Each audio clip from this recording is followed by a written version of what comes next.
तो मैं सुनील शर्मा स्वागत करता हूं आपका अपने YouTube चैनल में। और आज हम लोग DSMS का एक सॉल्व पेपर देखने वाले हैं। इस वीडियो में जितना मैंने आपको DSMS पढ़ाया है उसका रिवीजन भी हो जाएगा और साथ साथ आप एग्ज़ाम में पेपर कैसे आते हैं और उनको कैसे सॉल्व करना है उसके बारे में भी जानकारी आपको यहाँ से मिल जाएगी। तो चलिए आज के इस वीडियो सेशन में हम लोग स्टार्ट करते हैं। ये कब का पेपर है ये तो मुझे आइडिया नहीं लग पा रहा है, लेकिन ये आपके एग्ज़ाम का ही एक पेपर है जिसमें पहला क्वेश्चन आपको जो दिया गया है वो बोला गया है कि देखिए क्वेश्चन जब भी दिया रहेगा आपको तो इसका पार्टीशन चेंज होता रहता है। लाइक अगर ज़रूरी नहीं है कि ये जो क्वेश्चन आपका हो हमेशा एक ही नंबर के एक ही टाइप के क्वेश्चन आए। क्वेश्चन में कम या ज़्यादा होने पर उनके मार्क्स में चेंजिंग भी हो सकती है। ठीक है, तो चलिए मार्क्स में चेंजिंग अगर हो जाती है तो उसके लिए हम लोग को कैसे कैसे देखना है। सबसे पहले देखिए ये वाला क्वेश्चन हम लोग देखते हैं, इसको क्या कह रहा है। इस क्वेश्चन में ज़रा ध्यान से देखिएगा कि एक ISMB है, वो SIMB लिख दिया है, मिसप्रिंट हुआ है, वो ISMB है। ISMB 350 एट 514 न्यूटन पर मीटर, जिसे एक स्तंभ के रूप में प्रयोग किया गया है। बोला गया है कि जिसे एक स्तंभ के रूप में प्रयोग किया गया है कि भार वहन क्षमता ज्ञात करें। स्तंभ की प्रभावी लंबाई कितनी दिया है, 4 मीटर दिया है। ठीक है, अब ये क्वेश्चन कितने नंबर का है वो तो अभी बाद में पता चलेगा। अच्छा, हिंदी माध्यम वाले लोग तो समझ में आ रहा होगा, इंग्लिश मीडियम वाले लोगों को कोई ज़्यादा प्रॉब्लम मैं नहीं होने दूंगा, चिंता ना करें वो। देखिए क्वेश्चन में बहुत ज़्यादा हिंदी इंग्लिश का लोचा नहीं है, सुनते जाइए सब आपको समझ में आने लगेगा धीरे धीरे। ठीक है, तो सबसे पहले आइए फिर वो सॉल्यूशन में भी देखिए मिसप्रिंट है वहाँ पे। ISMB 350 को सबसे पहले स्टील टेबल में चले जाइए और उसकी जितनी प्रॉपर्टी है ISMB 350 की उसको आप समझिए। प्रॉपर्टीज़ में देखने के लिए जिन बच्चों के पास स्टील टेबल नहीं थी, मैंने स्टील टेबल ग्रुप में भेज दिया है। टेलीग्राम के लिंक से आप स्टील टेबल डाउनलोड कर लीजिए, वो आपकी बुक का ही स्टील टेबल मैंने भेज दिया। पहले मैंने एक्चुअल टेबल भेजा था जो कई लोगों को समझ में नहीं आया, जो थोड़ा ब्रॉड में था, तो मैंने छोटा सा टेबल जो बुक में आपके दिया गया है उसका PDF करा के आपको भेज दिया है, उसको डाउनलोड कर लीजिए। ठीक है, तो आइए देखते हैं स्क्रीन पे हम लोग कि क्या क्या है। सबसे पहले उसका जो प्रॉपर्टीज़ हम लोग पढ़ेंगे किसका, ISMB 350 की जो प्रॉपर्टीज़ है वो प्रॉपर्टीज़ क्या क्या है कि उसका एरिया है, उसका RYY है और उसका D यानी डेप्थ है, उसके साथ साथ उसका ब्रेड्थ ऑफ फ्लैंज है। अब देखिए यहाँ पे चीज़ों को, ब्रेड्थ ऑफ फ्लैंज है और उसके बाद बात इसका थिकनेस ऑफ फ्लैंज है, सपा और थिकनेस ऑफ वेब है। ये सारी चीज़ें यहाँ पर दी हुई हैं। ठीक है, प्रभावी लंबाई 4 मीटर दिया हुआ है इसका। तो एक चीज़ बताइए, सबसे पहले कॉलम में हम लोग का जब निकालते थे कि कॉलम के लिए क्या करना पड़ेगा, तो कॉलम के केस में हम लोग क्या करते थे, फार्मूला क्या लिखते थे, ज़रा याद करिएगा फार्मूले को। तो फार्मूला हम लोग लिखते थे यहाँ पे, कॉलम की स्ट्रेंथ का जो फार्मूला होता था वो फार्मूला क्या होता था कि strength P is equal to होता था, ध्यान से देखिएगा, strength P is equal to, देखिए ये एक तरह का कॉलम यानी कंप्रेशन मेंबर है।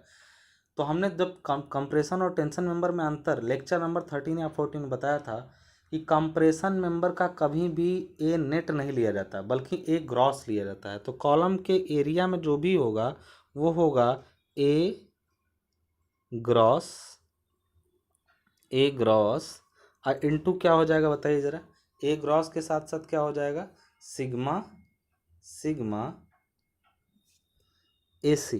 ठीक है, सिग्मा AC, ये फार्मूला होता था किसका, कॉलम का। तो अब ए ग्रॉस तो उसका एरिया है पूरा का पूरा, ए ग्रॉस पूरा का पूरा एरिया है कॉलम का जो क्रॉस सेक्शन है उसका, और सिग्मा AC डिपेंड करता था उस कॉलम के तनुता अनुपात पे यानी स्लेंडरनेस रेशियो पे। ठीक है, तो स्लेंडरनेस रेशियो पे अगर डिपेंड करता था ये पूरा का पूरा, तो ध्यान से देखिएगा यहाँ पे ज़रा कि इसका एरिया जो पूरा दिया हुआ है, कॉलम का जो पूरा एरिया दिया हुआ है वो है यहाँ पर देखिए 6671 RYY। तो तनुतानुपात कैसे निकलेगा इसका बताइए।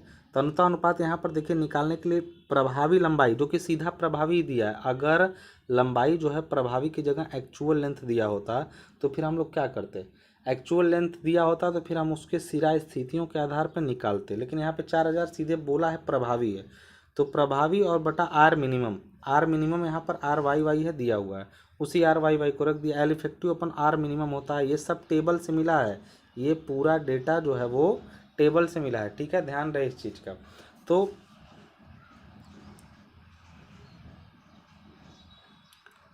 आपको जो जो डेटा टेबल से मिला है उसके बाद इसका निकाल लिया हम लोगों ने, तो यहाँ से आया तनुपानुपात 140.845। तनुता अनुपात अगर दिया हो तो उसको टेबल आपके बुक में दिया गया होगा तो अगर टेबल आप देखना चाहें तो आपकी बुक में देखेंगे जब कंप्रेशन मेंबर वाले चैप्टर में, तो एक टेबल दिया होगा जो तन्यता अनुपात और सिग्मा एसी के बीच में दिया होगा। नहीं तो फिर इसका फार्मूला भी होता है। फार्मूला क्या होता है, ज़रा आप लोग को याद होगा, मैंने फार्मूले के बेसिस पे भी इसको बताया था कि फार्मूला क्या होता है। तो फार्मूले का यूज करना एग्जाम में थोड़ा सा लेंदी हो जाएगा, तो आपके पास टेबल रहे तो उसका यूज कर लीजिए, नहीं तो फार्मूला मैंने आप लोगों को बताया था उसका। फार्मूला अगर आप याद, मैंने कहा कि याद करना, तो फार्मूला याद कर लीजिए, जिसमें 0.66 FCC FY अपॉन था FCC to the power n plus FY to the power n whole to the power 1/n। इस टाइप से एक फार्मूला मैंने बताया था आपको एग्जाम में। और नहीं तो L/R, ये जो L/R दिया हुआ है यहाँ पे, ये जो L/R यहाँ पर दिया हुआ है वो 140 के लिए सिग्मा AC की वैल्यू या FC की वैल्यू देखिए 51 है। ये जो दिया हुआ है वैल्यू ना, वो 51 न्यूटन पर स्क्वायर mm वैल्यू है, ठीक है, पर स्क्वायर mm ये वैल्यू है, ठीक है। तो एक चीज़ का यहाँ ध्यान रखिएगा। और यहाँ पर जब 150 हो रहा है तो इसके लिए 45 है। मैंने बताया था कि जैसे जैसे लैम्डा की वैल्यू बढ़ती है, यानी 140 से 150 होता है, तो ये 51 से घटने लगता है, यानी लैम्डा जितना ज़्यादा होगा ये उतना ज़्यादा घटेगा, ठीक है। तो हम लोग देखा कि अगर ये 10 बढ़ रहा है, यानी L/R की वैल्यू 140 से 150 हो रही है, तो ये घट करके 6 घट जा रहा है, यानी 51 से 45 हो जा रहा है। तो यहाँ पर देखिएगा इसी तरीके से, अब इसी तरीके से अगर निकाला जाए कि बहुत कम अंतर है, आप चाहते तो 140.845 की जगह पर सीधे सीधे 140 वाले की वैल्यू यानी 51 ले लिए होते, क्योंकि देखिए 51 की जगह पर लास्ट में आया कितना, बहुत कम आया है। कैसे निकालेंगे इसको, सीधे भाई 10 के अंतर पर इसमें कितना अंतर हुआ है, 6 का, इसलिए 1 के अंतर पर कितना होगा, तो कहेंगे 0.6 का, इस टाइप से। तो इसलिए असल में अंतर देखिए 10 बढ़ा है तो इतना अंतर हुआ है। तो कितना एक्चुअली आपका कितना है, 140.845। तो आपको चाहिए कितने पर, हमेशा ध्यान रखिएगा, आपको चाहिए कितने पर, ध्यान दीजिएगा यहाँ पर 10 के अंतर पर चेंज हुआ है, कितना हुआ है, 10 पर चेंजिंग, तो कहेंगे 6 का, इसलिए 1 पर चेंजिंग कितनी होगी, तो कहेंगे 0.6 का। इसलिए कितने का 140 से कितना बढ़ा है आपका एक्चुअल, तो कहेंगे पॉइंट 847 सॉरी 0.845 है, 5 है। अगर इसकी बात करें,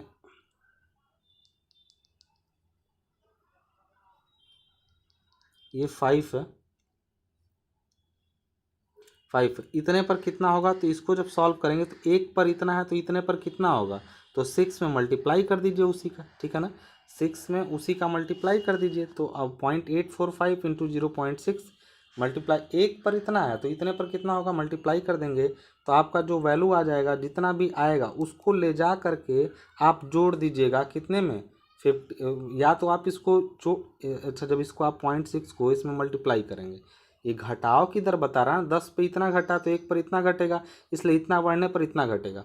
तो 151 में से जो आएगा, मतलब आप यहाँ पर लिखेंगे कि 0.845 और इंटू करेंगे 0.6, तो 0.6 में जो मल्टीप्लाई करने पे आएगा उसको 151 में से घटा दीजिएगा, यानी 10 बढ़ने पर ये हुआ। तो यहाँ पर इस चीज़ का ध्यान रहे कि इसमें कितना 0.6 इंटू 0.845 को घटा लेंगे, तो वैल्यू कितनी आ जाएगी हम लोग की 50.493, ये वैल्यू आ जाएगी आपकी स्ट्रेस की। अब क्षमता आप जानते हैं, एरिया मालूम है और ये मालूम है, तो सीधे सीधे भाई FC एरिया है, एरिया मतलब ये दिया हुआ है और हमारा स्ट्रेस ये आ गया, तो आप जानते हैं कॉलम का स्ट्रेंथ कितना हो जाएगा, इतना। एक चीज़ यहाँ पर मुझे गलत लग रही है, न्यूटन है, ये वैल्यू किलो न्यूटन में आएगी, जो भी आएगा देखिएगा इसका, इसमें जब मल्टीप्लाई करेंगे तो ये न्यूटन की जगह पर किलो न्यूटन होगा, इस चीज़ का ध्यान रखिएगा, ठीक है। तो अब चलिए आगे देखते हैं दूसरा क्वेश्चन क्या कह रहा है। दूसरा क्वेश्चन क्या कह रहा है देखिएगा इसी तरह से, एक ISMB 510 को धारण के रूप में प्रयोग किया गया, ज्ञात करें कि वो कितना अधिकतम बंकन आघूर्ण व औसत अपरूपण प्रतिबल वहन कर सकता है, जबकि उसके ऊपर 35 किलोन्यूटन पर मीटर का संवितरित भार आ रहा है। बीम का क्वेश्चन है ये, अभी बीम का लास्ट लेक्चर जो मैंने पढ़ाया है आपको, उसमें बीम का पहले मोमेंट ऑफ रेजिस्टेंस निकालना पड़ेगा इसमें, तो आप जानते हैं उसका फॉर्मूला क्या होता है। पहले तो इस बीम का प्रॉपर्टीज़ लिख लीजिए आप, प्रॉपर्टीज़ लिखेंगे आप तो ISMB 500 को जाके टेबल से जब पढ़ेंगे, जब टेबल से इस बीम को पढ़ेंगे तो उसका डेप्थ जो है वो तो ISMB 500, तो 500 ब्रेड्थ ऑफ फ्लैंज भी आपको टेबल से मिल जाएगा। एग्जाम में टेबल अलाउ है, टेबल लेके जाइएगा अपना, ठीक है, और नहीं है तो किसी से फिर मांग लेंगे तभी हो पाएगा। ठीक है, ये दोनों दे दिया गया उसको। अब आगे देखिए, समझिए ध्यान से, बीम के केस में क्या करते हैं। अरे बीम का सब कुछ निकाल लेंगे, आई निकाल लेंगे, वाई निकाल लेंगे, सब पता कर लेंगे। तो हम लोग जानते हैं कि बीम का जो क्षमता होता है, क्षमता मतलब उसका मोमेंट ऑफ रेजिस्टेंस, कि वो कितना लोड ले सकता है, वो होता है एफ इंटू जेड। और ये जेड क्या होता है, आई बाई वाई को जेड कहते हैं। और एफ जो होता है वो बेंडिंग स्ट्रेस। तो बीम के लिए जो बेंडिंग स्ट्रेस होता है ना, ये एफ, वो 165 होता है फिक्स। कैसे 165 होता है, तो एक्चुअली 165 का मतलब एफ बी जो होता है वो होता है 0.66 एफ वाई। यही वैल्यू होती है एफ बी की, यानी बेंडिंग स्ट्रेस की। तो इसी को जब एफ वाई की जगह 250 रखते हैं तो ये 165 न्यूटन आपका आ जाता है। तो जो बीम की क्षमता होती है मोमेंट लेने की एम, वो बेंडिंग स्ट्रेस और आकृति मापांक कैसे होती है मैंने पूरा वीडियो बना के समझा रखा है। अगर आप लेक्चर देखें तो यकीन मानिए आपको इन सब जितना क्वेश्चन मैं बता रहा हूँ ना, बहुत ईजी क्वेश्चन है सब के सब। तो एफ का वैल्यू आप पता कर लेंगे, जेड का वैल्यू पता कर लेंगे। तो फिर आप देखिए कैसे आता है, यहाँ पे नीचे देखिए इस जगह पे। तो सबसे पहले यहाँ पर हम लोग देखेंगे कि टाउ एफ, ये सब निकाल लिया, प्रभावी स्थिति, एक समान वितरित भार, ये सब आप देख लीजिएगा इतना कितना आ जाएगा। तो आपको सीधे सीधे बेंडिंग मोमेंट अब इसका निकालना है। यहाँ पे देखिएगा ध्यान से, क्वेश्चन में क्या पूछा है कि देखिए, उसके ऊपर 35 समर्थित भार लगा, सिरों पर अधिकतम बंकन आघूर्ण और वह औसत प्रतिबल वहन करते हैं, जबकि उसके ऊपर 35 किलोन्यूटन पर मीटर का संवितरित भार 8 मीटर के प्रभावी विस्तृति पर लगा और सिरों पर सुधालंबित है। यहाँ पर एक चीज, अधिकतम बंकन, अच्छा इस बीम की क्षमता जो होती है ISMB दिस, इसका कोई अपना क्षमता होगा ना। लगा इतना वेट है वो अलग की चीज़ है, लगा ये इतना वेट है वो अलग की चीज़ है, लेकिन उसकी खुद की कोई ना कोई क्षमता तो होगी, क्योंकि पूछा है किसी उसके ऊपर ये संवितरित भार काम करता हो। करना क्या है कि ज्ञात करें कि वह कितना अधिकतम बंकन आघूर्ण और औसत प्रतिबल वहन कर सकता है। तो वो चीज़ हम लोग निकाल देंगे अभी कैसे, चलिए देखते हैं। देखिए यहाँ पे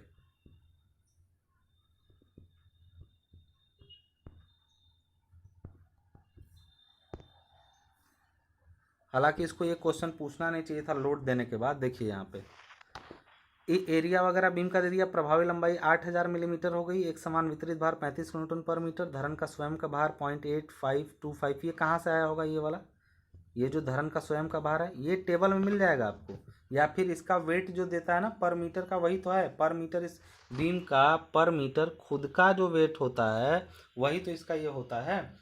तो अच्छा एक चीज़ बताइए, 35 किलो न्यूटन का ऊपर से लोड आ रहा है और खुद का लोड भी है, तो टोटल लोड कितना हो गया, 35.8525 किलो न्यूटन पर मीटर। तो ये किलो न्यूटन है, बार बार न्यूटन लिखा है, इस पर माइंड मत करिएगा, ठीक है। बेंडिंग मोमेंट देखिए टोटल उस पर कितना आएगा, आप तो कहेंगे अपना लोड और बाहर का लोड दोनों मिला के और WL²/8। तो ये बेंडिंग मोमेंट इसके ऊपर आता है। और दूसरा चीज़ इसके ऊपर ये शियर फोर्स की वैल्यू दिया है। मैं आपको इस क्वेश्चन में एक चीज़ बता दूँ, इन्होंने सॉल्व किया है, मैं भी आपको समझा दूँ।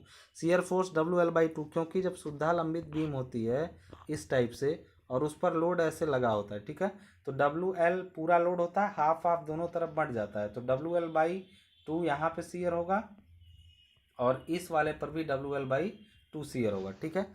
अब एक चीज़ है कि औसत, आप देखिए ध्यान से, शियर फोर्स की वैल्यू आपकी ये हो जाएगी। अब एक बात बताइए, अपरूपण प्रतिबल का यहाँ पे कैसे पता चलेगा कि कितना आएगा। तो आप जानते हैं शियर फोर्स अगर आपको पता है तो बीम का, अगर बीम कैसा भी हो, अगर आई सेक्शन है बीम का, तो हमेशा मैंने बताया था आपसे, ये अगर आपका आई सेक्शन है तो आई सेक्शन में ये जो एरिया है ना, ये एरिया पूरा, ये एरिया, ये पूरे एरिया पे शियर स्ट्रेस काम करता हुआ माना जाता है। मतलब कहाँ तक, इस पूरी गहराई तक, मतलब ये जो एरिया है उस पर शियर स्ट्रेस काम करता हुआ माना जाता है। मतलब बीम की पूरी गहराई यहाँ से यहाँ तक क्या हुआ, D हुई पूरी गहराई, और D इंटू इसकी चौड़ाई जो होती है वो कितनी होती है इसकी वेब की, तो D into TW thickness of web, ये पूरा एरिया होता है। जो एरिया जो अभी आप देख रहे हैं जिस पर मैं इस टाइप से चला रहा हूँ, वो पूरा एरिया काम करता हुआ माना जाता है, ठीक है, पूरा ये एरिया। तो ये होता है D इंटू मोटाई इसकी TW, तो D इंटू 2W एरिया पर फोर्स काम करता हुआ ना, तो शियर स्ट्रेस आपका इतना आ गया। लेकिन इस क्वेश्चन में एक चीज़ आपको गड़बड़ है, मैं बता दूं। सॉल्व तो कर दिया कि इतना बेंडिंग मोमेंट आएगा और इतना शियर स्ट्रेस आएगा, लेकिन एक बात बताइए आप, ये बोला है कि ये कितना अधिकतम सहन कर सकती है। तो इसको अगर सहन करता, ये तो आता हुआ ना आप निकाले हैं, इसने भी वही लगा दिया और आप भी वही लगा देंगे एग्जाम में। लेकिन ध्यान रखिएगा, किसी बीम के ऊपर, चलिए यहाँ पे मान लिया बीम है और ये लोड काम कर रहा है, ठीक है, ये लोड है और वो लोड है मान लीजिए W किलो न्यूटन पर मीटर। इस लोड की वजह से कुछ बेंडिंग मोमेंट बीम के ऊपर काम कर रहा है, ठीक है।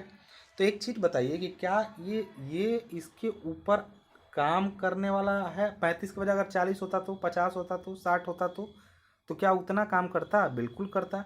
ये पूछा ये नहीं कि इस पर कितना काम कर रहा है, बोला है ज्ञात करें कि वह कितना अधिकतम बंकन आघूर्ण ले सकती है और औसत प्रतिबल। तो इसकी क्षमता बतानी है, ये नहीं बताना है कि इसके ऊपर आ कितना रहा। ये 35 किलोमीटर, अगर क्वेश्चन को गहराई समझा जाए तो ये इसके ऊपर बकवास काम कर रहा। हो सकता है कि इस क्वेश्चन का अगर इंग्लिश वर्जन होता तो ये स्पष्ट हो जाता, कहीं हम लोग गलत तो नहीं समझ रहे हैं। स्पष्ट ये होता कि अगर क्वेश्चन में ये पूछा होता कि determine the shear force and bending moment on this beam section, तब तो ये जो लगाया है वो सही है कि निकालिए इस पर कितना शियर फोर्स और बेंडिंग मोमेंट आ रहा है। कहीं ये पूछ देता कि determine the moment of resistance of this beam और the moment this beam can carry, ये पूछेगा, तब तो फॉर्मूला मैंने जो बताया ना क्षमता का, क्षमता होता है F/Z।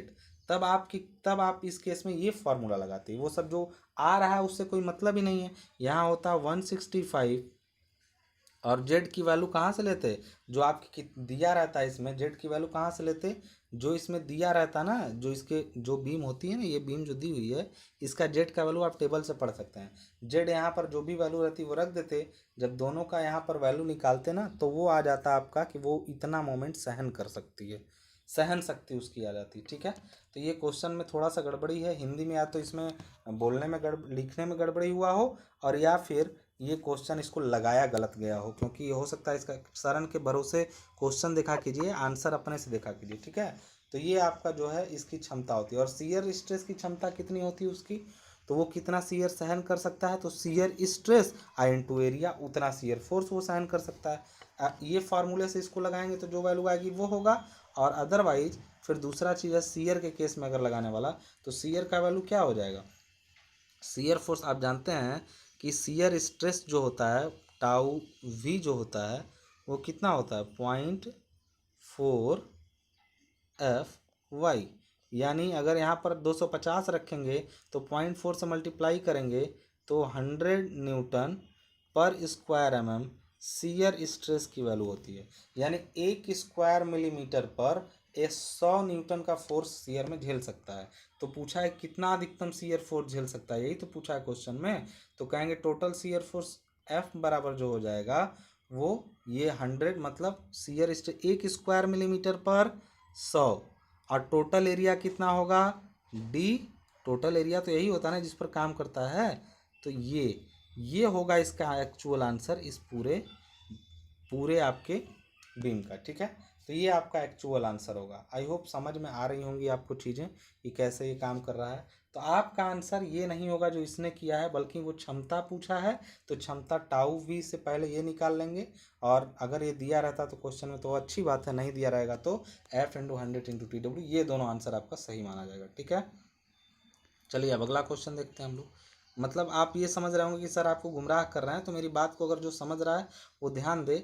ये इन्होंने आने वाला मोमेंट निकाला है और ये आने वाला शियर फोर्स, उसकी क्षमता नहीं है। ये दोनों क्षमता होती कि हमारे ऊपर इतना लोड आ रहा है 120 150 किलो, क्षमता वो होती जो हम संभाल सकते हैं।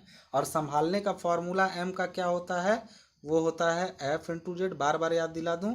और जो एफ का होता है शियर फोर्स का, वो होता है, अच्छा देखिए ये मोमेंट के केस में F/Z का मतलब ये आकृति मापांक है और बेंडिंग स्ट्रेस है। एफ के केस में क्या हो जाएगा?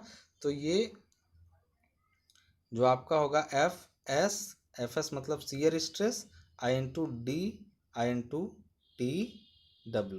ये हो जाएगा, ठीक है। ये दोनों चीज़ें हो जाएंगी, तो इसको ध्यान रखिएगा आप, ठीक है। चलिए अब तीसरा क्वेश्चन देखते हैं क्या है, कह रहा है कि एक क्लिट कोण ISA 150 इंटू दिस को ISMB दिस फ्लैंज के साथ 16 में रिवेट जोड़ की सामर्थ्य ज्ञात करें, पावर ड्रिवन सॉफ्ट रिवेट मान लें। अच्छा, ये क्लिट कोण मतलब कोई एंगल सेक्शन है, उसको इसके साथ जोड़ा गया है। देखिए, क्लिट कोण को एक स्तंभ के फ्लैंज के साथ 16 mm की 3 रिवेटों के साथ जोड़ा गया। जोड़ की सामर्थ्य ज्ञात करें। तो आप बताइए, किसी भी बीम के साथ इसको जोड़ा जाए तो उसकी सामर्थ्य मतलब अब तनन आ रहा है कि कंप्रेशन, ये नहीं बताया तो आप इसको मान के चलेंगे कि इस पर क्या आ रहा है, टेंशन आ रहा है। ठीक है, तो टेंशन के केस में अब ये मत सोचिएगा कि टेंशन मेंबर कंप्रेशन मेंबर, बस इतना जान लीजिए कि एक बीम वगैरह कहीं पर है इस टाइप से, ऐसे बीम है आई सेक्शन आपका, और इस पर ये एंगल ऐसे जोड़ा गया है। ठीक है, ये एंगल इस पर ऐसे जोड़ा गया है और इसमें 3 रिवेटों से जोड़ा गया है। ठीक है, 3 रिवेटों से जोड़े जाने का मतलब हुआ 3 रिवेटों से, और मैं बड़ा करके ऐसे दिखा दूं, ये आपका ऐसे है, बीम इस टाइप से है और बीम पर ये ऐसे हैं भाई साहब, एंगल के फॉर्म में। ठीक है, ये एंगल के फॉर्म में है, ऐसे जोड़े गए हैं। और कितने रिवेट लगे हैं इस टाइप से, 3 रिवेट लगाए गए हैं। ठीक है, 3 रिवेट लगाए गए हैं। तो आप रिवेट का डाया कितना है आप जानते हैं कि रिवेट का डाया बोला गया है 16 mm है, तो उसीलिए ग्रॉस डाया कितना हो जाएगा जानते हैं, 25 mm से नीचे रहेगा तो 16 में 1.5 mm क्या करेंगे, जोड़ देंगे। FS दे दिया, FB दे दिया, और साथ साथ आपको अब FB FS का मतलब इससे रिवेट की स्ट्रेंथ निकल जाएगी। तो आप जानते हैं अगर उसके ऊपर लगा था और जब कटता तो एक ही रिवेट कटता तब भी फेल हो जाती, कहानी ख़त्म हो जाता। और यहाँ पर जब लगा था, आप समझिए, यहाँ पे जब यहाँ पर लगा था इस तरीके से,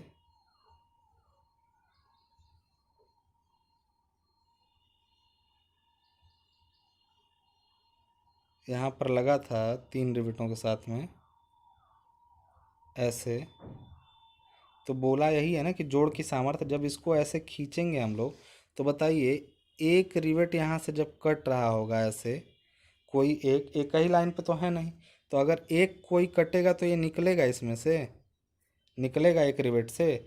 जब तीनों अपनी जगह से कट के खिसकेंगे, जैसे एक रिवेट यहाँ पे हुआ बीच में, एक यहाँ पे हुआ, एक 3 यहाँ पर हुए। ठीक है, तो तीनों रिवेट जब कटेंगे तब तो हम ये कहेंगे कि ये जोड़ फेल हुआ।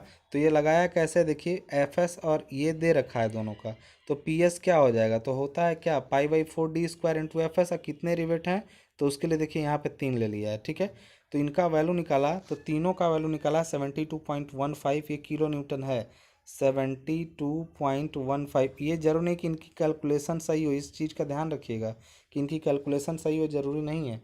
तो आप जो भी है, इतना तो क्लियर है कि ये किलो न्यूटन में है। ठीक है, तो आप एक चीज़ आपको समझ में आ रहा होगा कि अच्छा PS हो गया। अब इन्हीं रिवेटों को अगर बियरिंग में फिल कराना हो तो आप अच्छे तरीके से ज्वाइंट पढ़ चुके हैं, D/T/FB, तो PB = 3 हो जाएगा। तीनों को मल्टीप्लाई करेंगे तो ये जो आ जा रहा है 157.5 किलो न्यूटन। तो अब बताइए, एक एक का वैल्यू आ रहा है 72 और एक का आ रहा है 157, यहाँ पर एक पॉइंट रहेगा 157, तो कम जो होगा वही ना स्ट्रेंथ मानी जाती है। तो 72.15 किलो न्यूटन, ये बार बार न्यूटन लिख रहा है, ये किलो न्यूटन होगा। ठीक है, किलो न्यूटन में आएगा, आप कैलकुलेटर लेके देख लीजिएगा, यहाँ से ये हो जाएगा। ठीक है, तो यहाँ पे जो कम रहेगा वही उसकी सामर्थ्य मानी जाएगी फाइनली। तो अब नीचे देखिए तीसरा क्वेश्चन क्या कह रहा है, बहुत अच्छी चीज़ आ गई थ्योरेटिकल, अभी तक न्यूमेरिकल हम लोग देख रहे थे। थ्योरेटिकल में क्या बोला है ज़रा ध्यान दीजिएगा। बोला है क्वेश्चन में कि रिवेटेड जोड़ की थ्योरी में कौन कौन सी मान्यताएं हैं, बताइए। रिवेट जोड़ में मान्यताएं हमने आपको बताया था पूरा, मान्यताएं क्या क्या होती हैं ज़रा ध्यान दीजिएगा पूरा। मान्यताओं में बोला है कि रिवेट जोड़ के विकल्पों की मान्यताएं, प्लेटों में घर्षण नगण्य होता है, प्लेटों में एक समान प्रतिबल वितरण होता है। हमने बोला था कि देखिए, जब भी दो प्लेटें रिवेट से ऐसे जोड़ी जाती हैं, मान लीजिए एक प्लेट ऐसी है इस टाइप से और दूसरी उसके नीचे से ऐसे प्लेट है,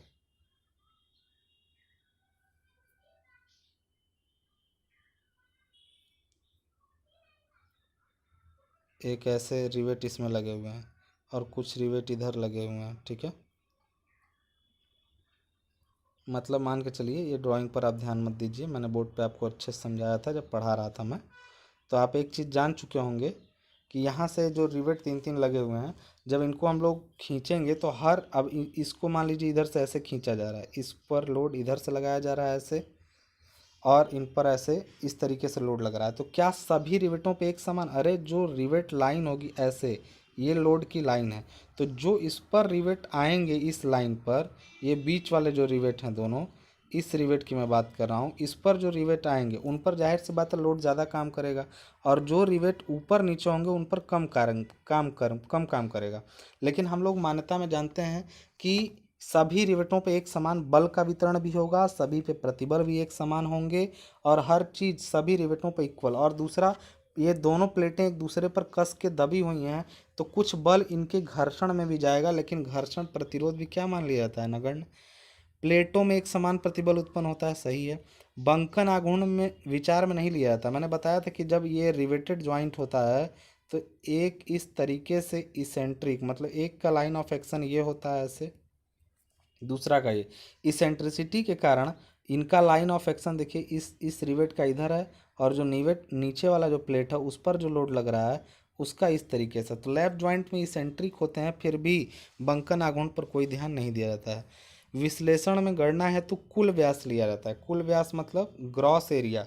हमने बताया था जहाँ जहाँ भी आप ये मानेंगे, हालांकि देखिए जब भी होल बनता है ऐसे रिवेट का, तो होल में रिवेट को फिट किया जाता है, लेकिन रिवेट में होल फिट करने का, इस समझिएगा इस जरा बात को, रिवेट में जब फिट करते हैं उसको पीटते हैं, तो हो सकता है वो पूरे घेरे को ना भर पाए पीटने पर, लेकिन मान लेते हैं कि पूरा का पूरा रिवेट उस घेरे में फिट हो गया, और उस पूरे रिवेट का डाया होल के डाया के बराबर मान लिया जाता है। माना जाता है कटते समय π/4d², मतलब पूरा एरिया कटेगा। इसी को कह रहा है ये कि पूरे व्यास को गणना में लिया। तो फिर बोल रहा है कि जोड़ पर आने वाला, देखिए यहाँ पे ये हो गया, जोड़ पर आने वाला भार सभी रिवेटों पे एक समान माना जाता है, ये भी सही है। रिवेट के अनुप्रस्थ काट पर अपरूपण प्रतिबल, अभी मैंने बताया था जब रिवेट कटती है, ये घेरा होता है इसका रिवेट का गोलाई, ठीक है। जब कटता है रिवेट, मान लीजिए ऐसे पूरा रिवेट ऐसे गोलाई में है, ठीक है, ये कटता है ऐसे, समझिए इसको आप, ये रिवेट का जो घेरा है जब वो कटता है तो हर जगह पर उसके पूरे क्रॉस सेक्शन एरिया पे, उसकी पूरी गोलाई पे एक समान माना जाता है कि शियर आएगा, जबकि होता नहीं। देखिए मान्यताएं वही चीज़ होती है ना जो एक्चुअली नहीं होती हैं, वही होती हैं मान्यताएं, ठीक है। तो जब भी कोई रिवेट के एरिया पर लिया जाता है शियर स्ट्रेस, तो पूरे एरिया पर एक समान माना जाता है, ठीक है। आगे बोल रहा है कि धारण प्रतिबल प्लेट व रिवेट के बीच एक समान माना जाता है। यानी बियरिंग टेस्ट जब हम लोग पीवी निकालते हैं, पीवी हम लोग निकालते हैं, तो जब हम लोग, मैंने कहा था कि पीवी दोनों में होता है, यानी प्लेट प्लेट भी कुचल सकती है और रिवेट भी दब सकता है, लेकिन निकालते समय तो केवल एक ही लेते हैं, D/T/F/B। हालांकि दोनों के स्ट्रेंथ में अंतर क्या होता है, लेकिन दोनों को हम लोग क्या ले लेते हैं, एक समान ले लेते हैं, ठीक है। अब अगली चीज़ देखिए, विश्लेषण के लिए पिच लंबाई को विचार में लिया जाता है। जब भी पूरी चौड़ाई न पता हो तो विश्लेषण करने के लिए हमेशा किसको लेते हैं, पिच लंबाई पर हम लोग कैलकुलेशन कर लेते हैं। अगला क्वेश्चन कह रहा है कि विभिन्न प्रकार के वेल्ड को चित्रों से समझाएं। अब इस क्वेश्चन का देखिए आप दो मतलब निकाल सकते हैं। एक ये मतलब आप निकाल सकते हैं इस क्वेश्चन का, क्या मतलब निकाल सकते हैं इस क्वेश्चन का, आप एक मतलब ये निकाल सकते हैं कि विभिन्न प्रकार के बेल्ट, मतलब दो प्रकार, विभिन्न प्रकार में हो सकते हैं दो, कैसे, एक फिलेट और एक आपका आपका बट वेल्ड, दो टाइप के होते हैं।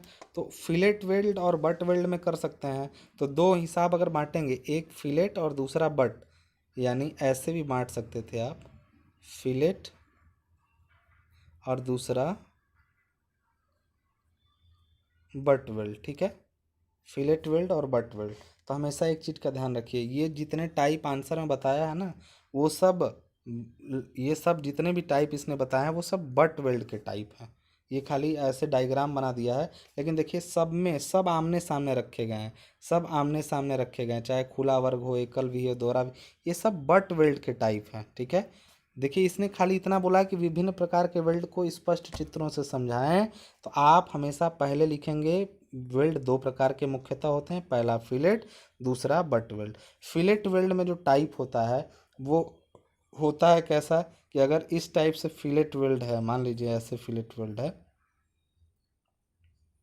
ऐसे है, और यहाँ पर वेल्डिंग ऐसे की जाती है। तो कभी कभी इनको उभार ऐसे ऊपर की ओर होता है वेल्डिंग का, लाइक इसको ऐसे समझिए आप।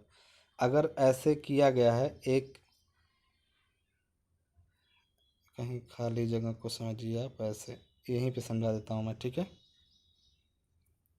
पहले मैंने बोला कि दो भागों में बांटिएगा वेल्ड को, फिलेट और बेड। और फिलेट में देखिए ऐसे कर सकते हैं आप कि एक ऐसे है, दो प्लेटें आपस में चढ़ गई, तो इन पर किया जाता है जब वेल्डिंग, तो इसको इसको बोलते हैं कि फिलेट वेल्डिंग की गई है। फिलेट के केस में ये ऊपर की तरफ ऐसे उभरा हुआ भी हो सकता है ऐसे वेल्डिंग, या फिर दूसरा केस ये हो सकता है कि ऐसे हो इस टाइप से, तो ऊपर की तरह ना उभर के ऐसे ऐसे गड्ढे में ऐसे धंसा हुआ हो। मतलब गड्ढे का मतलब होता है इस टाइप से, ये कन्वेक्स हो पूरा, ठीक है। मतलब ऐसे धंसा हुआ वेल्डिंग किया जाए, और या फिर ऐसे उभरा हुआ वेल्डिंग किया जाए। और तीसरा टाइप फिलेट में हो सकता है कि ये वेल्डिंग इस टाइप से हो जब, तो इसको एकदम प्लेन ऐसे किया जाए। देखिए तीन हिसाब बन रहा है, ये वाला जो है वो कनकेव है पूरा, ये वाला जो है वो कन्वेक्स है, और ये जो है वो फ्लैट ट्रायंगल बना रहा है, ठीक है। इस टाइप से हिसाब बन सकता है। तो अब एक चीज़ आपको समझ में आ गया होगा यहाँ से कि फिलेट वेल्ड के टाइप हुए।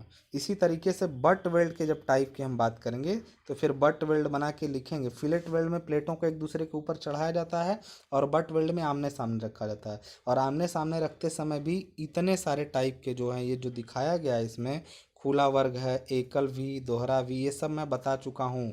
बना बना के डायग्राम सब क्वेश्चन में समझा चुका हूँ मैं नीचे, ठीक है। तो कर लीजिएगा इसको फटाफट। अगला क्वेश्चन क्या करा, तनन अवयवों के लिए कौन कौन से विभिन्न कांटों का प्रयोग किया जाता है। बड़ा वाहियात क्वेश्चन है। टेंशन मेंबर में किसका किसका यूज किया जाता है, तो बताइए टेंशन मेंबर में आप किसका एंगल सेक्शन का यूज किए हैं, फ्लैट का यूज किए हैं, चपटी पत्ती का, चैनल का भी यूज कर सकते हैं, टी सेक्शन का भी यूज कर सकते हैं। अब क्या इसमें आई सेक्शन का यूज नहीं कर सकते हैं?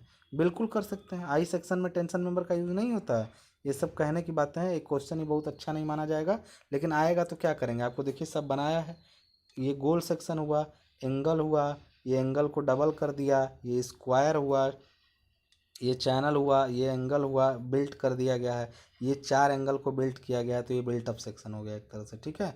तो एंगल तनन अवयवों के लिए कौन कौन सी कांटों का उपयोग, लगभग सभी कांटों का उपयोग किया जा सकता है। बना बना के डायग्राम दिखा दीजिएगा, देख लीजिए क्वेश्चन कैसा है। स्तंभ की स्पाइसिंग, स्पाइसिंग लिखा है, स्प्लाइसिंग होगा वो, स्प्लाइस मतलब जोड़ होते हैं। देखिए स्पाइसिंग नहीं होता है, होता है क्या, स्प्लाइस, ठीक है। क्या होता है, स्प्लाइस होता है। तो स्प्लाइस होता है, तो स्प्लाइस का मतलब ये होता है कि जब कोई सेक्शन छोटा पड़ जाता है, ठीक है, सेक्शन छोटा पड़ जाए तो उसको जोड़ने के लिए स्प्लाइसिंग की जाती है।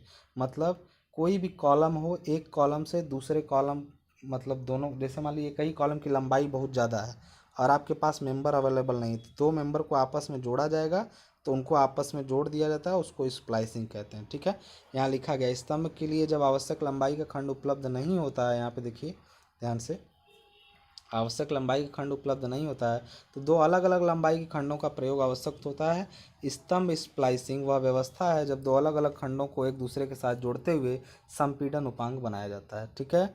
समझ में आ गया। अब वेब बकलिंग व वेब क्रिपलिंग क्या है उसको भी देख लेते हैं।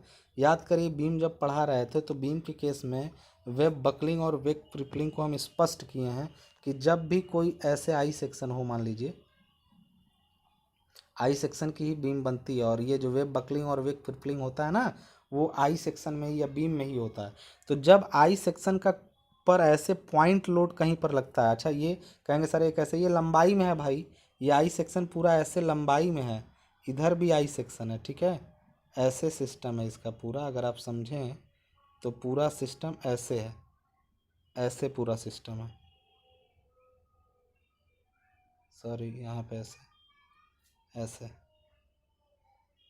ये पूरा देखिए ऐसे बना बीम, ये पूरा ऐसे बीम बन रहा है ना। तो बीम पर किसी जगह पर जब पॉइंट लोड ऐसे लगता है, ऐसे नहीं समझे तो आप इसको ऐसे देखिएगा, मतलब ऐसे समझिए, ये है आई सेक्शन ऐसे, ऐसे, और दूसरा आई सेक्शन और एक मान लीजिए ऐसे है। ये दूसरा नहीं है, दोनों एक ही के हैं, ठीक है। ये मैं बना नहीं पा रहा हूँ स्क्रीन पे, ये इस टाइप से एक ही बीम है, ये एक ही बीम है। कैसे, अभी पता चल जाएगा आपको। ठीक है, ये एक ही बीम है पूरी। देखिए आप समझ में आ रहा होगा थोड़ा थोड़ा कि ये सेक्शन यहाँ से यहाँ तक पूरा फैला हुआ है ऐसे। ठीक है, यहाँ से यहाँ तक पूरा फैला हुआ है। इस पर जब कभी पॉइंट लोड काम करता है पूरा, तो वो एक ही जगह पर धंसाता है। तो धंसाने के केस में होगा क्या, धंसाने के केस में होगा क्या कि जो आई सेक्शन है उसमें दो चीज़ें हो सकती हैं। पहला चीज़ क्या हो सकता है,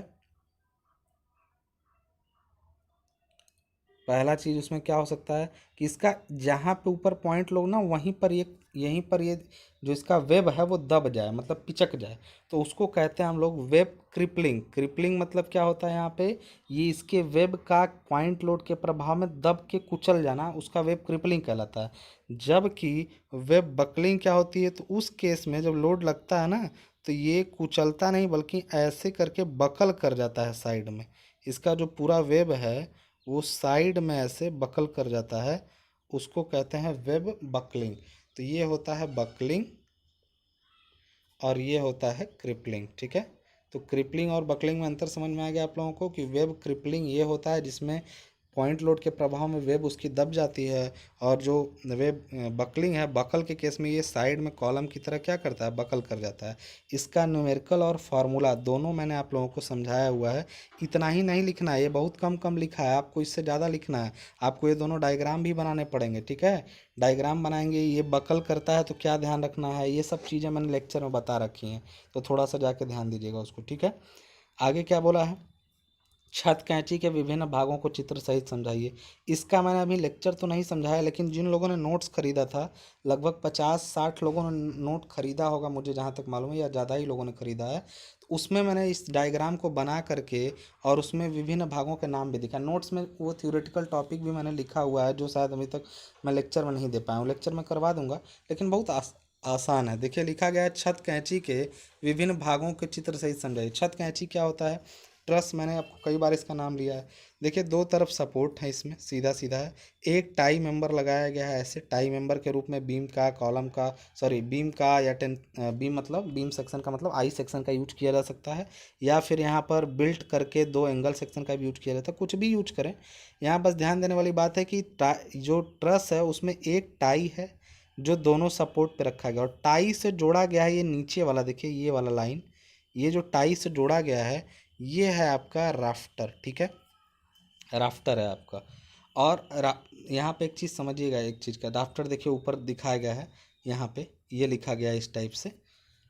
तो यहाँ पे ये जो है ये आपका है राफ्टर, मतलब ये ऐसे जोड़ा गया टाई में, ये ट्रायंगल कंप्लीट किया गया, और साथ साथ में ये इसके साथ जोड़ करके स्ट्रट ये दोनों हैं। ठीक है, ये किंग पोस्ट है, ये जो ऊपर हिस्सा हुआ निकला हुआ है किंग पोस्ट है, ये आपकी क्या है, स्ट्रट हैं दोनों, हमेशा ध्यान रखिएगा। अच्छा ये बताइए, एक खाका तैयार हुआ जोड़ जोड़ करके, इसके ऊपर चादर, ये जो जिसको ये राफ्टर दिखा रहा है ना, वो एक्चुअली छत का कवर है। मतलब ऐसे ट्रायंगल बना बना के कई सारे रहेंगे, एक के पीछे एक के पीछे एक रहेगा, और उसके ऊपर चादर, देखिए यहाँ सही लिखा है, देखिए इसी को देखिए छत आवरण लिखा है ना, छत आवरण का मतलब हुआ कवर। यानी इस राफ्टर के ऊपर पर्लिन, ये जो पर्लिन लिखी गई है ना, ये आई सेक्शन होते हैं, मतलब जो सारे राफ्टर ऐसे एक लाइन जो ये है ना दोस्त, ये वाली जो एक लाइन है ऐसे, ऐसी कई ट्रायंगल बने हुए हैं एक के पीछे एक, और सबको आपस में कनेक्ट करते हुए पर्लिन जोड़ी जाती है।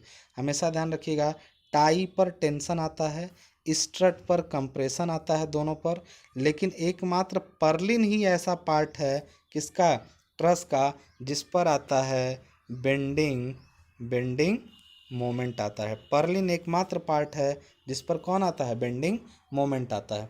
तो हमेशा ध्यान रखिएगा कि ये पार्ट्स हैं। मुख्य राफ्टर क्या है, मुख्य राफ्टर ये वाली लाइन है जो किसके, टाई को रिज से जोड़ती है। रिज क्या, उठान क्या होता है, ये रिज, रिज मतलब ये टॉप मोस्ट जो इसका उठान है, ये जो इसके टान में टाई मेंबर से लेके ऊपर तक की जो ऊंचाई होती है उसको राइज या उठान कहते हैं। रिज का मतलब होता है ऊपर एक मतलब समझिए आप ही, जब पानी वानी बरसेगा इसके अंदर, तो ये दोनों तो आके यहाँ पे ऐसे जुड़ गए, मान लीजिए ये गया इधर से, ये भी जुड़ गया दोनों ऊपर से। ऊपर एक ढक्कन चाहिए ना जो दोनों के पानी को ढाल दे किनारे की तरफ, तो उसके लिए यहाँ पर एक ढक्कन टाइप का लगाया जाता है। इस मुख्य उठान पॉइंट को यानी टॉप मोस्ट पॉइंट को रिज कहते हैं। ठीक है, ये दोनों सपोर्ट हैं, ये आप समझ ही गए होंगे। और सपोर्ट में यहाँ ये बीम रखी गई है, आई बीम दोनों तरफ। तो आपको अब ध्यान से समझ लीजिए, देखिए यहाँ पर किनारे आई बीम रखी गई है दोनों तरफ।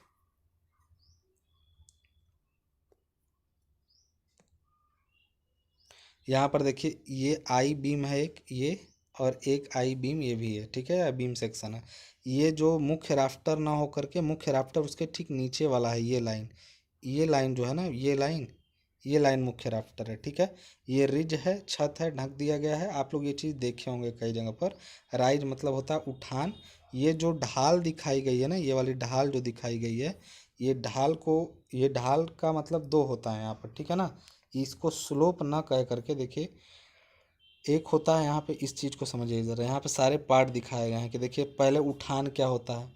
कि कैंची से निचले छड़ या तान छड़ से शीर्ष तक की ऊर्ध्वाधर ऊंचाई कैंची का उठान कहलाती है। पार्ट तथा कैंची में निम्न संबंध है, tan थीटा बराबर उठान बटा पार्ट। ये सब मिलाएंगे आपका हो जाएगा। राफ्टर क्या है, कैंची के ढांचे की सबसे नीचे ऊपरी ढालू अवयव होता है, जिसके ऊपर पर्लिन लगाई जाती है। मुख्य राफ्टर में सामान्यतः संपीड़न प्रतिबल उपजते हैं। पार्ट मतलब स्पैन होता है। रिज आप समझ गए, कैंची के ऊपरी क्षेत्र में। स्ट्रट समझी गए क्या होता है। एक क्वेश्चन यहाँ पर देखिए लिखा गया, स्तंभ आधार क्या होते हैं। ये भी चैप्टर मैंने अभी पढ़ाया नहीं है लेक्चर में, लेकिन कॉलम बेस से रिलेटेड थ्योरी भी मैंने नोट्स में दी थी। जिन लोगों ने नोट्स खरीदा उसमें कॉलम बेस की थ्योरी हमने दे दी गई थी कि कॉलम का जो बेस होता है वो तीन टाइप का होता है। एक ग्रिलेज फाउंडेशन होता है आपका, उसमें देखिएगा जा करके, तीन टाइप के फाउंडेशन मैंने बनाए हुए हैं। आप सिंपल सी थ्योरी आप बुक से पढ़ेंगे तब भी आपका क्लियर हो जाएगा। इसमें कुछ लिखा ही नहीं गया। देखिए बस इतना जान लीजिए, किसी भी स्टील के कॉलम को सीधे ज़मीन पे नहीं रख दिया जाता है, बल्कि उसमें बेयरिंग प्लेट्स वगैरह डाल करके उनको बड़े एरिया पर फैला दे। स्टील का कोई भी कॉलम ज़मीन पर रखेंगे वो धंस जाएगा, ज़मीन में पंचिंग हो जाएगी। उससे बचाने के लिए बड़े एरिया पर लोड को डिस्ट्रीब्यूट करने के लिए आधार स्तंभ यानी कॉलम बेस यूज किए जाते हैं। और कॉलम बेस कितने प्रकार के होते हैं, तीन टाइप के होते हैं। उनके नाम और उनके डिस्क्रिप्शन आप बुक से थोड़ा सा बस पढ़ लीजिएगा अपनी बुक से ही, या नोट्स लिए होंगे तो बहुत अच्छी बात है, नहीं बुक्स में से छोटा सा पढ़ लीजिएगा बहुत शॉर्ट में, कि कॉलम बेस तीन टाइप के होते हैं और तीनों में क्या क्या खास बातें होती हैं। बस इतना आप पढ़ लेंगे, थ्योरी में काम हो जाएगा आपका। ठीक है, या फिर दूसरा पेपर में जब डीएसएमएस का सॉल्व कराऊंगा तो हो सकता है उसमें दिया रहेगा, मैं उस समय आपको दिखा दूंगा तीनों। ठीक है, अब देखिए यहाँ पे छोटे और लंबे कॉलम में अंतर बताएं। कौन सा बड़ा क्वेश्चन बताइए। शॉर्ट कॉलम और लॉन्ग कॉलम में आपको अंतर बताना है। कौन सी बड़ी चीज़ है ये बताइए। सिंपल सी चीज़ है, छोटा है जिसका अभी आरसीसी की डेफिनेशन दे दिया है। प्रभावी लंबाई और न्यूनतम पार्श्व माप का अनुपात जो है 12 से कम होता है, इसमें 12 से ज़्यादा होता है, जाहिर सी बात है। कॉलम में धंसने की प्रवृत्ति ज़्यादा होती है क्योंकि इस पर बकल होता नहीं, धंस जाता है सीधे। इसमें धंसने की प्रवृत्ति कम होती है क्योंकि लपकता है लंबा होने की वजह से। छोटे कॉलम में बहकने की प्रवृत्ति कम होती है, यानी बकल कम करता है, जबकि ये बकल ज़्यादा करता है। और भी अंतर है, जैसे इसमें ये ज़्यादा स्ट्रेस सहन कर सकता है, ये कम स्ट्रेस सहन कर सकता है। आप जानते हैं कि जैसे जैसे कॉलम लंबा होता है उसकी स्ट्रेस लेने की क्षमता घटती जाती है। अगला लिखा है, एक अच्छी स्तंभ के अभिकल्पन को क्रमवार लिखें। स्तंभ के अभिकल्पन को क्रमवार लिखना है तो बहुत सिंपल सा है, मैंने आपको बताया है।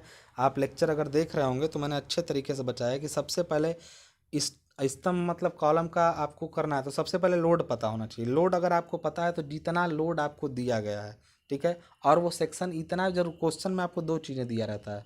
देखिए ये दिया रहेगा किस सेक्शन का कॉलम बनाइए, तो मान लीजिए आई सेक्शन दिया है, आई सेक्शन दे सकता है, एंगल सेक्शन दे सकता है, बिल्टअप सेक्शन दे सकता है। तो अगर आई सेक्शन आपको बोला है कि उसका कॉलम बनाया जाना है तो सीधे जा कर के आप आई सेक्शन के लिए, मैंने बताया था तीन स्थितियां होती हैं। कैसे कैसे तीन स्थितियां होती हैं। अगर आपको एंगल सेक्शन दिया है तो मान लीजिए कि उसमें स्ट्रेस जो आएगा सिग्मा AC, जो इसमें स्ट्रेस आएगा वो कितना आएगा आई सेक्शन के केस में, उसमें स्ट्रेस कितना आएगा बताइए। तो उसमें मान लीजिएगा कि स्ट्रेस कितना आएगा, 100 आएगा। और अगर एंगल दिया होता तो सिग्मा AC कितना आएगा, तो मान लीजिएगा कि स्ट्रेस 80 आएगा। इन दोनों का केस में अगर स्ट्रेस आपने पहले से मान लिया है दोनों में कि इसमें 100 आएगा आई सेक्शन में और इसमें 80 आएगा, तो इन सिग्मा AC के साथ जो लैम्डा की वैल्यू होती है वो भी आप टेबल से पढ़ सकते हैं।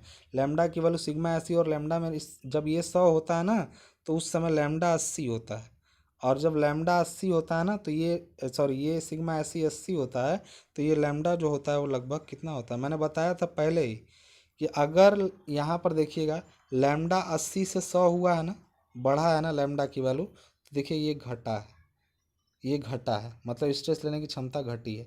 तो इससे आपको क्या पता चला कि कोई भी कॉलम का डिजाइन करते समय सबसे पहले अगर सेक्शन जैसा है उसके अकॉर्डिंग उसमें जनरेट हुआ स्ट्रेस हम लोग मान लेंगे कि सिग्मा एस। अगर बिल्टअप होता तो स्ट्रेस को हम तुरंत 140 मानते, जैसे 180 की जगह 140 मानते। इसके बारे में डिटेल लेक्चर मैं रिकमेंड करूंगा कि आप कंप्रेशन मेंबर का लेक्चर देखें, तब तो अच्छी बात है, नहीं देखें तो प्लीज़ देख लीजिए। 140 मान लेते हैं अगर बिल्टअप होता तो। तीनों में से कोई एक स्ट्रेस ले लेंगे जो ज़रूरत होगा। जैसे देखिए कोणीय खंडों के लिए 80, और उसके बाद आई खंडों के लिए 100, और तीसरा संगठित यानी बिल्टअप के लिए 140 मान लीजिए, ठीक है। स्टील टेबल से लगभग अनुमानित क्षेत्र, अब मान लीजिए कोई एक पता चल गया स्ट्रेस इतना है, तो देखिए यहाँ पे एक सेकंड लाइन में गलती ये किया कि पहले ये नहीं बताया कि एरिया कैसे। देखिए अगर आपको स्ट्रेस पता चल चुका है, देखिए कॉलम का जब भी डिज़ाइन करना होगा तो आपको लोड दिया जाएगा ना, उसमें लोड दिया जाने का मतलब समझ रहे हैं।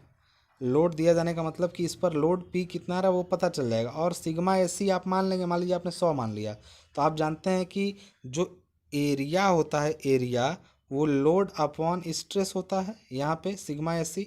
तो आपने ये सिग्मा एसी मान लिया, लोड दिया रहेगा तो लगभग एरिया आपको पता चल जाएगा ना कि हम जो कॉलम चूज करेंगे उसका लगभग एरिया ए है।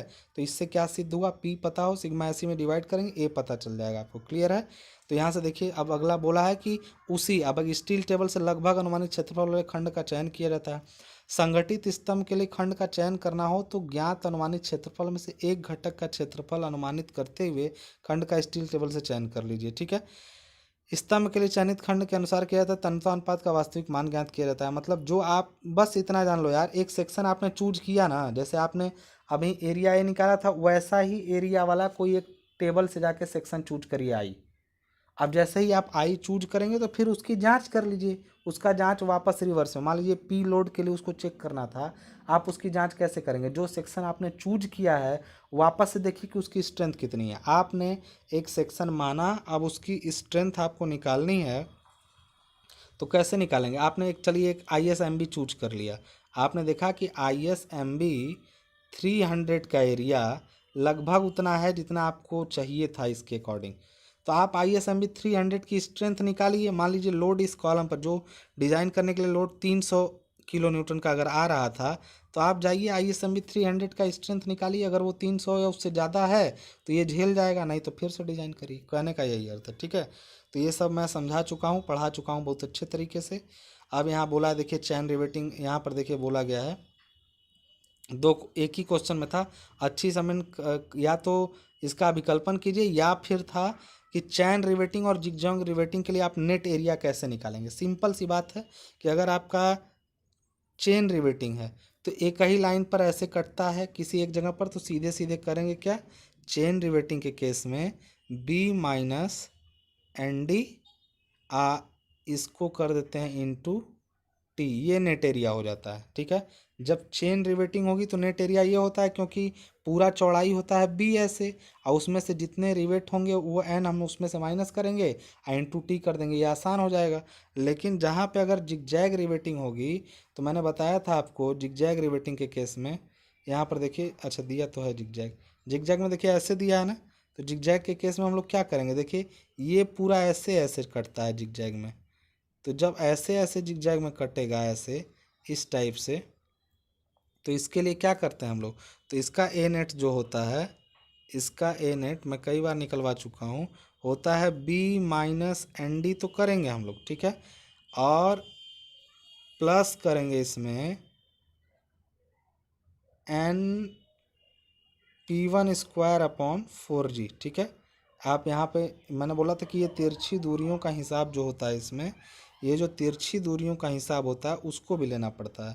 तो देखिए यहाँ पे कई जगहों पे नेट एरिया निकालने के लिए उपाय क्या क्या है, देखिए यहाँ पे लिखा है ना, यहाँ पे जो मैंने अभी बताया था थोड़ी देर पहले फार्मूला, कि बी माइनस एन डी करेंगे फिर N P one square upon 4G। अब ये सब फार्मूला मैं एकदम इस पर न्यूमेरिकल भी लगवा चुका हूँ, तो थोड़ा जा करके देख लीजिए। ये पेपर दिखाने का सिर्फ इतना मकसद है कि देखिए चीज़ें सामने आ रही हैं, ठीक है।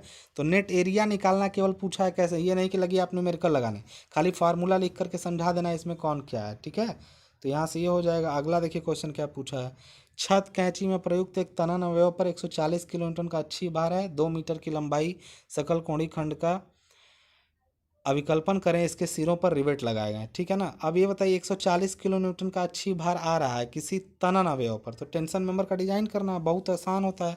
कैसे आसान होता है कि टेंशन मेंबर पर लोड दिया गया है, तो लोड अपॉन उस पर स्ट्रेस तो जानते हैं आप ऑलरेडी 150 होता है, तो आपका एरिया लगभग आपको यहीं से पता चल जाएगा। कैसे? टेंशन मेंबर का एरिया कैसे पता चलेगा? ए नेट बराबर क्या होगा, ए नेट बराबर क्या होगा, तो पी अपॉन ये 150 कर देंगे आप तुरंत, ये आराम से पता चल जाएगा। तो देखिए आवश्यक प्रभावी क्षेत्रफल, देखिए वही पी मतलब 140 किलोन्यूटन लोड है, तो उसी 140 को यहाँ पर ले लिया गया है और 150 से लगभग इतना एरिया ए नेट होना चाहिए। लेकिन ए नेट ना दोस्त, ए नेट होना चाहिए, मतलब ए हम कुछ लेंगे तो टेंशन मेंबर में कटने पिटने के बाद ये बचना चाहिए, ठीक है। तो ये बचेगा तो क्या करेंगे हम लोग सीधे, तो हम लोग पहले ही इसको कुछ बढ़ा के लिया था, तो कितना मैंने बोला था, रिवेट हो तो 40 से 50% बढ़ा लीजिएगा, वो बाद में कट के मिल जाएगा। और अगर वेल्डिंग हो तो 20 से 30% बढ़ाइएगा, मैंने ये बताया था आप लोगों को, ठीक है। तो इसका एरिया बढ़ा लिया हमने, कितना बढ़ाया, 1.5 गुना देखिए बढ़ाया गया। ये 15 नहीं है, ये जो आप सोच रहे हैं ये 15 नहीं है, वो 1.5 है, ठीक है। तो जितना एरिया है उसको 50% बढ़ाया गया, 1.5 से गुणा किया गया, तो लगभग 1400 स्क्वायर mm का एरिया आ गया, ठीक है। तो आप अब देखिए स्टील टेबल में ऐसा कोई एरिया ढूंढिए जिसका एरिया लगभग 1400 हो और वो एंगल जो हो अनइक्वल टाइप का हो, क्योंकि बोला गया है कि एंगल सेक्शन का चूज करना है। तो 90 60 10 वाले को हमने चूज कर लिया, जिसका एरिया है 1401 स्क्वायर mm। तो आपने एक लगभग का एंगल चूज कर लिया और उस एंगल का एरिया आपने लगभग इतना मानते हुए उसको ले लिया। अब उसका स्ट्रेंथ निकाल लीजिए। अब लोड इस पर आप जानते थे 140 किलो न्यूटन का आ रहा है, ठीक है, इस पर 140 का लोड आ रहा है, तो जो आपने चूज किया है उसका स्ट्रेंथ भी इतना, इस लोड को संभाल ले। इसका स्ट्रेंथ कितना होगा जो आपने चूज किया है, तो देखिए इसका A1 निकालेंगे, इसका A1 निकालेंगे, फिर इसका A1 देखिए 655 आया है। देखिए जो आपने एंगल लिया है उसका L1 मतलब बड़ी टांग कितनी है, 90, L2 है जो 60, तो इस हिसाब से अगर देखा जाए तो A1 इसका जो आपने लिया, A1 जो आपने लिया वो आया 655, A2 आया 550। तो आप जानते हैं एक एंगल है तो उसमें 3A1 के का वैल्यू चाहिए ना, के होता है 3A1 upon 3A1 plus A2। तो ये हमने बताया रखा है आपको कि जब एक टांग जब गसेट प्लेट में ऐसे कोई एंगल लगता है, ठीक है, ऐसे, तो एक टांग जुड़ी रहती है ऐसे और दूसरी टांग बाहर लटकी रहती है, क्लियर है। तो जो इसका एरिया होता है उसमें तो रिवेट का डिडक्शन होगा जो जुड़ा रहेगा, यानी 90 वाला जुड़ा है तो देखिए इसमें से डी घटाया गया है A1 में से, जो 90 वाला जुड़ा गया है, लेकिन जो A2 है उसमें से डी नहीं घटाया गया, केवल T/2 कर दिया गया है। इसके पीछे की कहानी जाननी हो तो वीडियो लेक्चर को कंटिन्यू करें प्लीज़, ठीक है। वीडियो लेक्चर नहीं देखें तो ये प्रॉब्लम करेगा आपको। और इसका बाहर वाले का एरिया में से के से मल्टीप्लाई करते हैं, तो जो ए नेट होता है A1 प्लस A2 के होता है। देखिए नीचे कहीं लिखा होगा A1 प्लस A2 के, यहाँ पर देखिए नीचे लिखा है, ठीक है, ये है। तो A1 655, A2 में के का मल्टीप्लाई कर दिए, के की वैल्यू कहाँ से आएगी, 3A1 upon 3A1 plus A2, ये के की वैल्यू होती है, तो यहाँ से के आ गया है 0.781। अब देखिए यहाँ पर बोला गया 1084.55 आया, जबकि आपका एरिया जो नीडेड था वो था लगभग 933 स्क्वायर mm। आप इसको बढ़ाए थे 1400 ताकि कटने पिटने के बाद आपको 933 मिल जाए, लेकिन हमें कटने पिटने के बाद 1084 मिल जा रहा है, इसलिए जो सेक्शन हमने चूज किया है वो सही है, ठीक है। तो ये भी समझ में आ गया क्वेश्चन। अब अगला क्वेश्चन क्या कह रहा है, स्ट्रेंथ भी देखिए निकाल दिया है यहाँ पे, सही है। बोल रहा अथवा छत की कैंची में प्रयुक्त होने वाला एकल कोणीय खंड संपीड़न और केवल का जो कि 100 किलोन्यूटन का संपीड़न भार वहन कर सके। तो आसानी से देखिए एक संपीड़न अवयव का विकल्पन करना है। संपीड़न के केस में कुछ नहीं है, एक तरह का कोणीय खंड है। तो संपीड़न अवयव हम पहले ही उसका बोले थे कि देखिए यहाँ पे सिम पिछले वाले क्वेश्चन में वहाँ पे माने थे एंगल सेक्शन का, तो यहाँ 80 मानेंगे, तो उस हिसाब से भार एरिया लगभग इसका 1250 आ जाएगा। क्यों? क्योंकि लोड जितना आ रहा है उसमें लगभग माने स्ट्रेस। अब सीधे परिभ्रमण त्रिज्या और अनुपात 117.5 आ गया। अब जाके टेबल से एक ऐसा सेक्शन चूज करिए जिसका आपका कहानी जो है वो उसी से लगभग मैच करे उसका एरिया, ठीक है। मैच किया, उसका आर ले लिया आपने यहाँ पे, उसका आर ले लिया, उसका सिलेंडर में बकाया टैंक की लंबाई ये सब चेक कर लिया आपने। ये सिंपल कहानी सब बता चुका हूँ। अब उसका जांच कर लिए कि L/R 57 इसमें इतना, इस पे इतना हो, तो FC निकाले। जब पा गए कि आपका लोड जो जितना आ रहा था 100 किलोन्यूटन के लोड को वहन करना था, और जो आपने चूज किया है सेक्शन उसका स्ट्रेंथ 135.46 है, तो इसलिए खंड क्या है आपका सही है। समझ में आ रही बात। आई होप आपको पेपर ये थोड़ा समझ में आया होगा। अगर उन्हीं को ये पेपर नहीं समझ में आया होगा जिन्होंने लेक्चर बिल्कुल नहीं देखा। अगर आपने लेक्चर देखा है, आपको पेपर समझ में आ रहा है, तो प्लीज़ वीडियो को अपने दोस्तों तक पहुंचाइए। तब तक और दूसरा पेपर मैं लेकर आपके लिए आऊँगा। धन्यवाद, तब तक के लिए मिलते हैं।